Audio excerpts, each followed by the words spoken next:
Para nós do sindicato, que nós somos os fornecedores da vacina, para que se execute a vacinação de acordo com a PINEFA, é muito complicado falar dos detalhes intrínsecos de um Estado.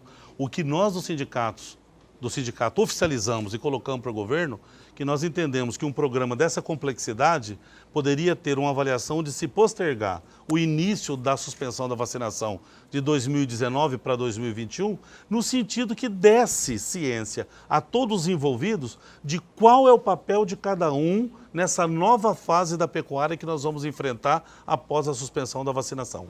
O senhor conhece o estado muito bem. Conheço. Conhece todo o estado, sabe? É como atravessar uma vaca lá em Guajará-Mirim. Rondônia teve esse status de aftosa porque era obrigatório, tinha que certificar, tinha que comprovar. E aí, com essa forma agora de agricultor não precisa mais. Rondônia não tem estrutura fiscalizada, o senhor sabe disso. Esse é um fator complicador. Mesmo nesses locais, como tem o Idaron em Rondônia, altamente organizado, que obtém recursos vindo de várias fontes, essas autarquias estão muito preocupadas com a possibilidade de você não conseguir manter o nível, não é nem ter um nível ideal, manter o nível de fiscalização. Se você for imaginar o Estado, ele teria como o seguinte, ele tem que se prevenir. Ele vai ter que ter todo dia aquele mantra, levantar de manhã e dizer, eu sou trânsito dependente. Eu tenho que ter barreiras corretas, bem posicionadas e evitar que entre qualquer animal susceptível no meu estado que possa trazer a doença. Por quê? Com o passar do tempo, com o abate, com o desfrute, o rebanho vai ficando sem proteção. E daqui a pouco você pode ter, num estado como Rondônia, 10, 11, 12 milhões de cabeça, totalmente sensível à reentrada de um vírus. E esse é um vírus que ele não tem uma letalidade muito grande, mas ele tem uma transmissibilidade. Ele corre, ele graça. Vou dar um exemplo para o senhor. No Uruguai, com pouco tempo, eles tinham mais de 1000 focos quando retornou a doença. Imagina no Uruguai, foram 2, 3 anos de suspensão de vacinação. E estamos falando em coisas comparáveis. 10, 11 milhões de cabeça num país contra um estado da vossa categoria. E em relação aos nossos países vizinhos, principalmente a Bolívia, que a Bolívia ela não compra totalmente vacina. Geralmente é dado, o governo de Rondônia ajuda. Como é que você vê essa questão da Bolívia? Essa é a grande diferença. Se você tem um problema entre Rondônia e o MT, você tem um balizador, você tem um juiz acima, que é o organismo federal, que é o governo federal. Se você tem um problema entre Rondônia e a Bolívia, você tem a soberania do país. Você não pode entrar lá para você tomar uma atitude. O que você vai ter que ter é o quê? Um baita de um relacionamento, uma boa relação com as autoridades sanitárias, torcer para que eles não caiam em termos sanitários, que eles também mantenham. Por isso que existe o GIEF, o Grupo Interamericano de Febre Aftosa, que analisa a região como um todo. Se a região tem mais ou menos o mesmo padrão sanitário, você tira a vacina com mais tranquilidade. Se o meu país tem uma situação sanitária, meu vizinho tem uma pior, o outro tem uma melhor, ou o outro passa por uma crise política, essa heterogeneidade é muito complicado para quando você fala em doença de boi. Só aproveitando aqui, doutor Emílio, a legislação estadual vai ter que se adequar a essa norma do Ministério? Sem sombra de dúvida. Hoje, nosso entendimento é que o Estado tem a sua legislação que é multado, é uma infração quem deixa de vacinar. E no futuro vai ser uma infração quem vacinar. Da minha parte, eu recebo a orientação do Ministério da Agricultura documentada que os nossos laboratórios não mais comercializarão vacina de aftosa no estado de Rondônia a partir de 1º de junho de 2019, se o plano for mantido.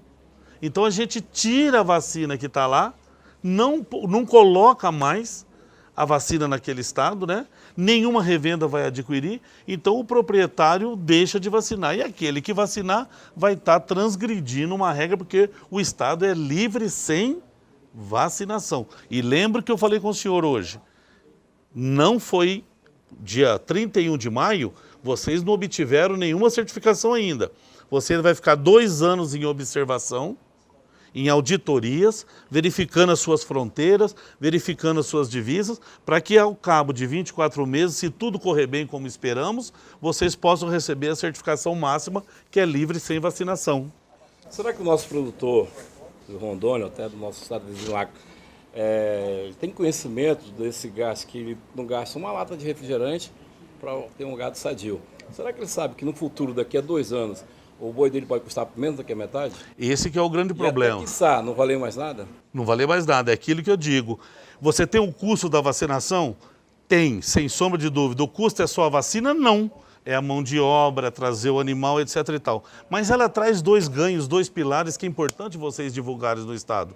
Ela traz um índice de produtividade muito importante, porque a obrigatoriedade, a compulsoriedade de fechar os animais faz com que o fazendeiro utilize também antiomíticos, carrapaticidas, polivitamínicos. E nós temos que tomar cuidado até com o bem-estar animal.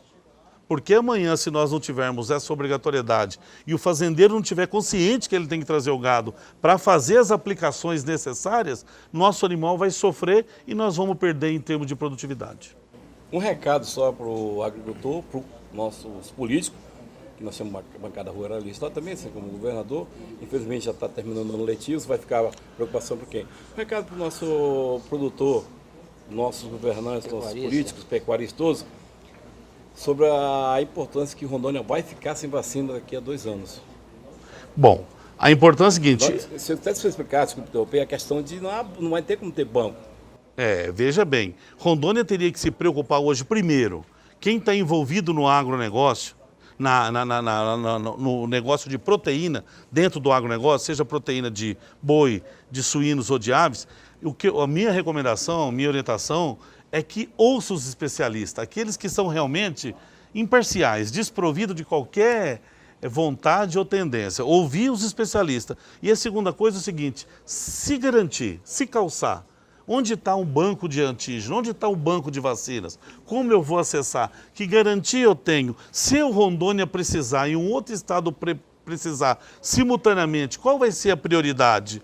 Como que eu reservo isso para mim? Então, todo esse tipo de trabalho, de preocupação das autoridades rondonienses, vai fazer com que o quê? Ele leve segurança para o pecuarista, porque hoje, pelo que nós aprendemos nas últimas visitas a Rondônia, existe uma dependência do Estado da pecuária, principalmente da pecuária de corte.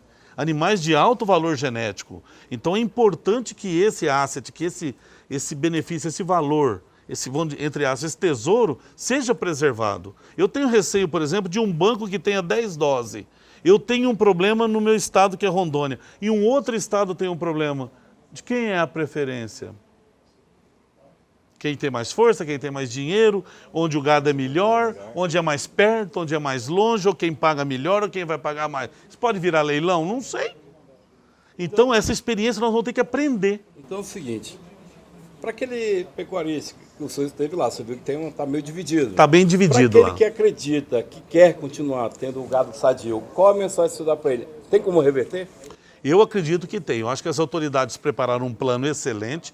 Temos fantásticos técnicos no Ministério da Agricultura, são super conscientes, todos têm consciência da situação do nosso país. Acho que poucas pessoas não têm consciência das dificuldades que estão enfrentando, seja na questão pública, seja na questão privada. Eu entendo que é o seguinte, quando as autoridades de Rondônia chegar a tomar a decisão, perto de tomar a decisão, vai haver muita discussão. A indústria produtora de vacina contra a febre aftosa, desde o início, deixou claro que apoia, sem sombra de dúvida, o PINEFA 2017/26 na busca de obter o status de livre sem vacinação para o nosso país. O que nós fizemos foi apenas alertar da nossa visão a importância de se ter segurança com relação a banco de antígeno de vacina, proteção das barreiras, estabelecer inquérito sobre epidemiológico, ou seja, metodologias consistentes para que a gente possa manter, entendendo que não é um projeto, é um processo para sempre manter o nosso país livre de aftosa sem vacinação.